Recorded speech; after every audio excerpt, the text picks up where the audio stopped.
My father ripped up my diploma. Don't exaggerate, it's just a piece of cardboard. You'll still be the same loser you've always been, he said while my brother laughed. So, I ripped up his $5,000 monthly check for their bills. My name is Andres, and I'm 28 years old. I work as a manager at a renowned company, earning $15,500 a month. And for the last 5 years, I have been the sole financial support for a family that treats me like trash. I grew up in a working-class family.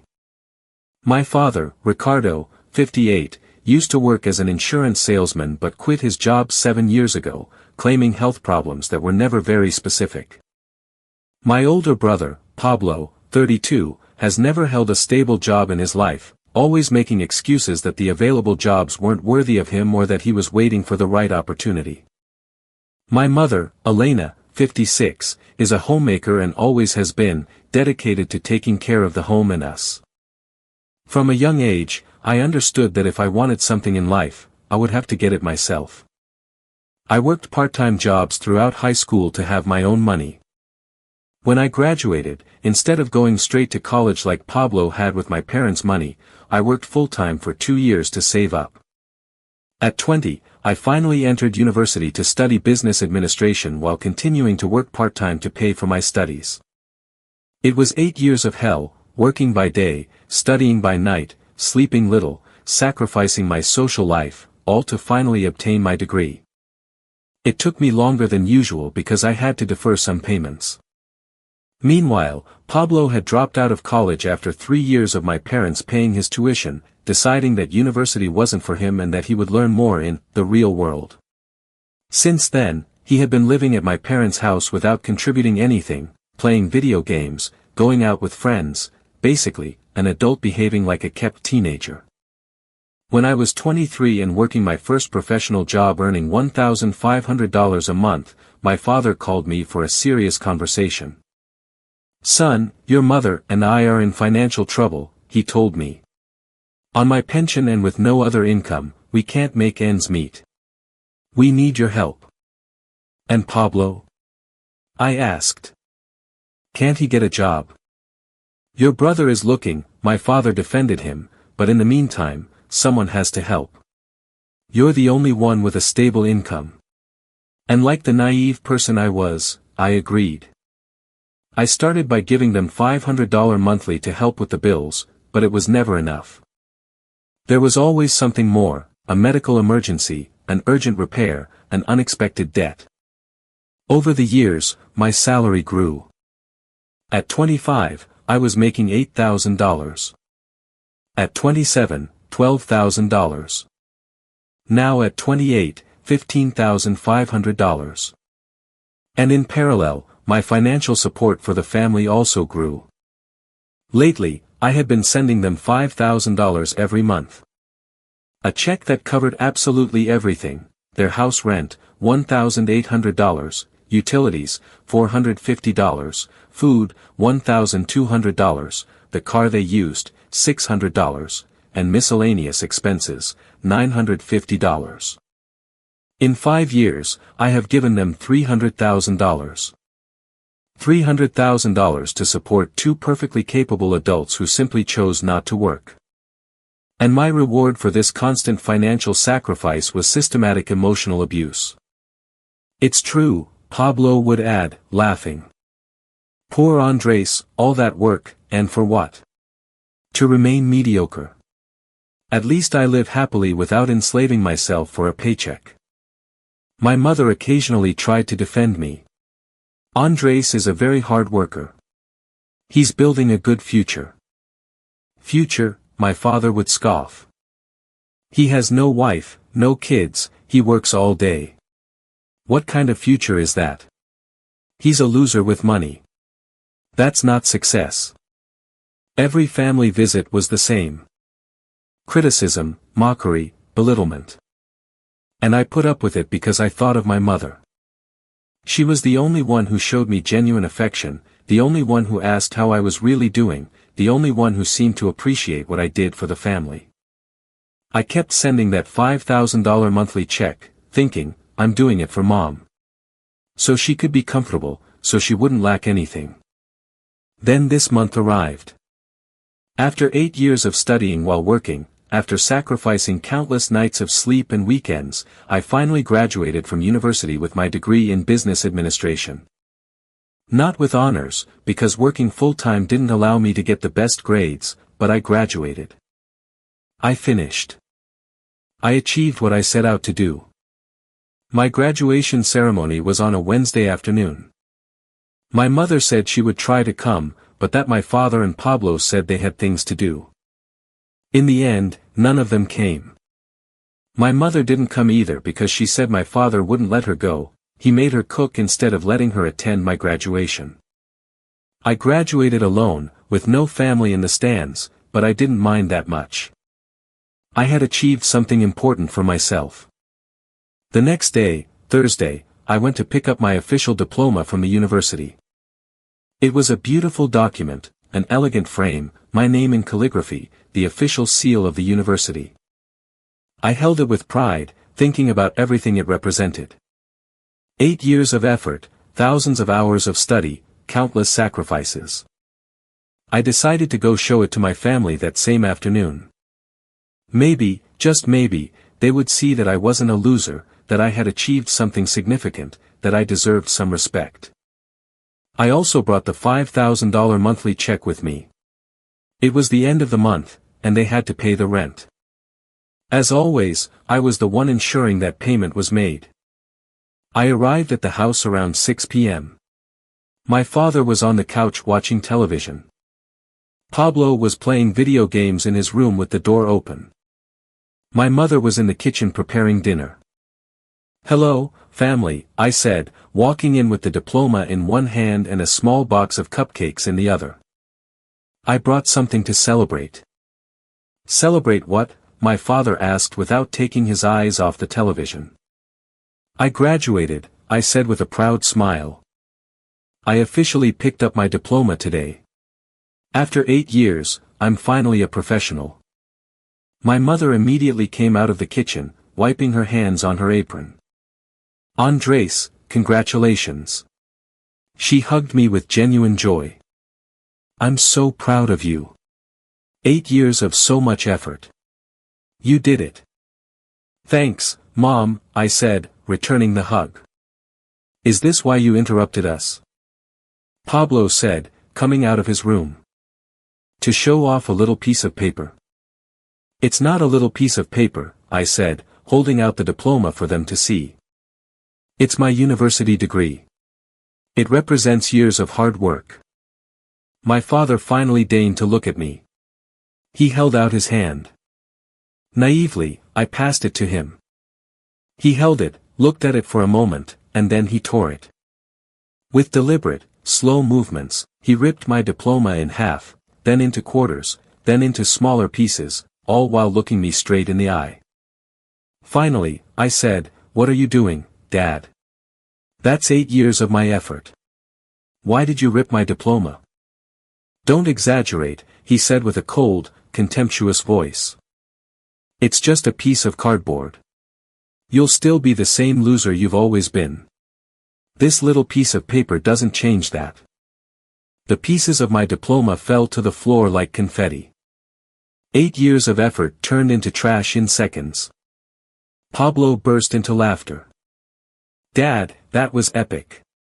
He was laughing so hard he doubled over. The look on Andres' face is priceless. My mother gasped. "Ricardo, what have you done? Why would you do that?" "Because he needs to learn some humility," my father said with a shrug. Pablo kept laughing. "It's true, bro. I don't know why you're taking it so seriously. It's just a piece of cardboard. It doesn't make you special." Something inside me that had been holding on for 5 years finally broke. Not with sadness, but with absolute clarity. I reached into my pocket and pulled out the $5,000 check. The monthly check that ensured these parasites had a roof over their heads, food, utilities, everything. "You're right, Dad," I said in a strangely calm voice. "It's just a piece of paper. My father looked at me with a confused expression. Then he saw the check in my hand. Andres, he started, his tone changing immediately. Just like this, I said, holding up the check for everyone to see. This is also just a piece of paper. Andres, no, my father said, standing up quickly. I began to rip the check slowly, deliberately, exactly as he had ripped my diploma. For what? I asked with false innocence as I continued ripping. It's just a piece of paper. Don't exaggerate, Andres, please. Pablo had stopped laughing. We have to pay the rent. It's due today. Not my problem, I said, finishing tearing the check into small pieces. I let them fall to the floor, mixing with the pieces of my diploma. They're just little bits of paper. They don't change anything, right? Son, this isn't funny, my father shouted. We need that money. The landlord is going to evict us. Then get a job, I said with a coldness I didn't know I possessed. Like I did. Stop being a parasite who lives off the effort of your son, you loser. You can't do this. Pablo shrieked. We're your family. Family, I repeated with a bitter laugh. You're talking to me about family? You, who has mocked me for years while I supported you. You, who has never contributed a single cent to this house. You, who is 32 years old and still lives with mommy and daddy playing video games all day. You're talking to me about family? Andres, your brother is right, my father said, trying a more conciliatory tone. No, I said with absolute clarity. There will be no other check. Not this month, not ever again. It's over. 5 years of supporting you completely while you treated me like trash. It's over. But Mom. Pablo said desperately. She lives here too. Are you going to leave her with nothing? I turned to my mother, who had been watching everything in silence with tears in her eyes. Mom, I said softly, come live with me in my apartment. It's small but comfortable. I have a spare room.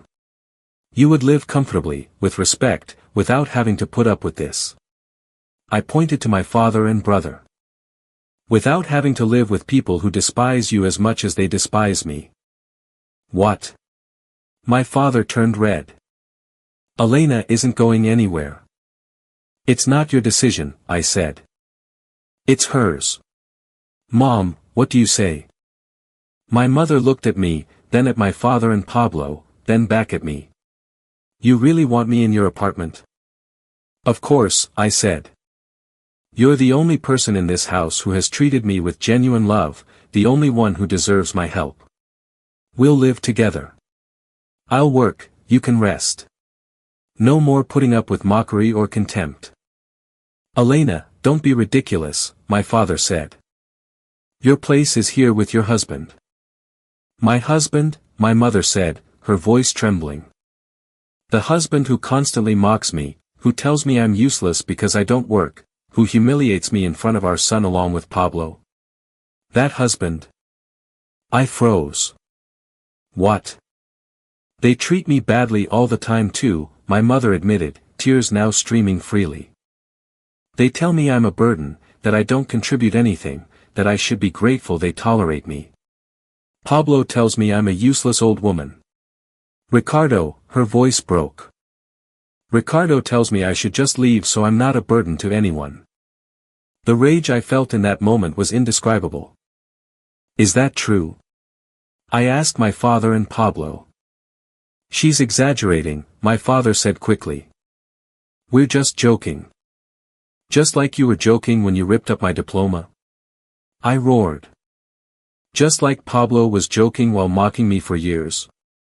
Andres, my father began. Mom, I said, turning to her and completely ignoring my father. Pack your things. We're leaving tonight. Now, Elena, don't you dare, my father threatened. Or what? I snapped at him. What are you going to do? Stop supporting her. You can't, because you don't support anyone. I do. And from now on, I will only support those who respect me. My mother looked at me with an expression of hope I hadn't seen in years. Really? Really, I said, taking her hand. Go on, pack whatever you want to take. We're leaving in half an hour. My mother went quickly to her room. I heard drawers opening, clothes being packed. Andres, this is crazy, my father yelled. You can't take my wife. Your wife whom you emotionally abuse, I corrected him. Your wife who is only useful when you need someone to cook and clean for free. Your wife who will finally have the option to live with dignity away from you too. But who's going to cook? Pablo said, with genuine concern in his voice, as if that were the greatest tragedy. Cook for yourselves, I said with disdain. Or better yet, get jobs and buy takeout. Welcome to the real world. We can't pay the rent without your money, my father finally admitted. The landlord is strict. If we don't pay today, he'll evict us. Then find a cheaper place, I said without sympathy. Or get jobs. Or both. It's not my problem anymore. This is your fault. Pablo yelled. If you weren't so sensitive, none of this would have happened. Sensitive? I repeated in disbelief. You ripped up my diploma, the symbol of 8 years of hard work, and you laughed, and you expected me to keep giving you money? It was just a joke. Pablo shouted. Jokes are funny to everyone involved, I said. That wasn't a joke. It was deliberate cruelty, and my tolerance for it is over.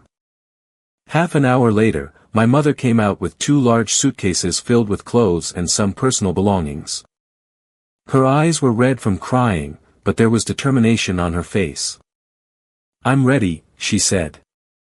Elena, for the last time, my father said in a desperate voice, don't do this.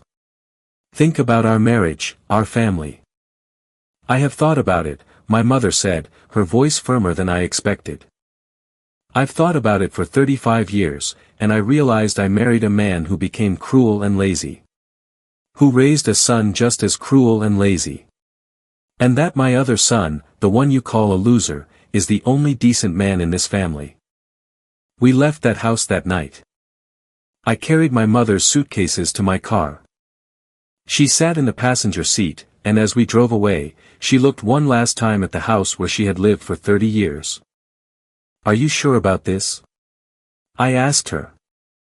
Completely sure, she said, taking my hand. I should have done this years ago. I should have defended you more. Forgive me for not doing so. There's nothing to forgive, Mom, I said. You always showed me love. That was enough to keep me sane. My apartment had 2 bedrooms. The spare room I had been using as an office, I turned into my mother's room. It wasn't huge, but it was comfortable, clean, and quiet. In the following days, my father and Pablo bombarded me with calls. First came the threats, then the pleas, then the attempts at emotional manipulation. I blocked both of them after the 10th call. 2 weeks later, my uncle Carlos, my father's brother, called me. Andres, I don't know if you want to know this, he said, but your father and Pablo were evicted. They couldn't pay the rent. Obviously, the landlord kicked them out with the help of the police. I see, I said, feeling nothing in particular. They're living in a cheap motel, sharing a room, my uncle continued. And they both got jobs. Finally. Your father is packing boxes in a warehouse. Pablo is working at a gas station. Both are earning minimum wage. Good, I said. It's time they worked like the rest of the world. Don't you feel anything? My uncle asked. I feel relief, I answered honestly. Relief that they are finally facing the consequences of years of abuse. Relief that my mother is finally living in peace. Relief that I am no longer their personal ATM. You're tougher than I thought, my uncle said. Or I just learned to value myself, I replied. Today, 3 months after that night that changed everything, my mother and I live in harmony. She cooks because she enjoys it, not because she's forced to. She keeps the apartment clean because she wants to, not because she'll be humiliated if she doesn't. She watches her favorite shows without anyone making fun of her. She reads her books without interruption. My father and Pablo have tried to contact me several more times, always through other people's numbers. The messages are all variations of the same theme: we're sorry, we made mistakes. Please help us. We're family. I haven't answered any of them because I learned something invaluable that night: forgiveness without genuine change only enables more abuse. And they haven't changed. They're just desperate to get back to the comfortable life I financed. Do I regret ripping up that check? Not for a second. It was the most liberating act of my life. It was the moment I finally said, enough, after years of being treated as less than human. Do I regret taking my mother with me? No, it was the best decision I could have made. I now have a home companion who truly appreciates what I do, who respects me, who loves me genuinely. My diploma was replaced by the university after I explained what happened. It now hangs, framed, on my living room wall. I look at it every day, and it reminds me of what I achieved despite the circumstances. It reminds me that I am strong, that I am capable, that I am anything but a loser. I've learned that true family isn't defined by blood, but by mutual respect and genuine love. My father and Pablo are my blood, but they were never real family. My mother is blood and family because she combines both elements. I am free now. Free from the burden of supporting parasites who despised me. Free from the constant emotional abuse. Free from seeking approval from people incapable of giving it. Free from sacrificing my well-being for people who never valued it. My father and Pablo are finally working. Something they should have done years ago.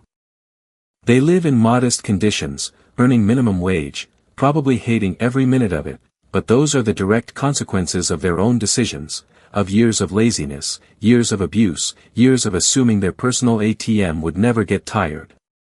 It got tired, and it has been permanently closed. And in its place, I built something better, a peaceful home where my mother and I live with dignity, respect, and the satisfaction of knowing that we finally value ourselves more than the opinions of cruel people. That torn diploma was the price I paid for my freedom, and it was a bargain. Subscribe for more daily stories. M.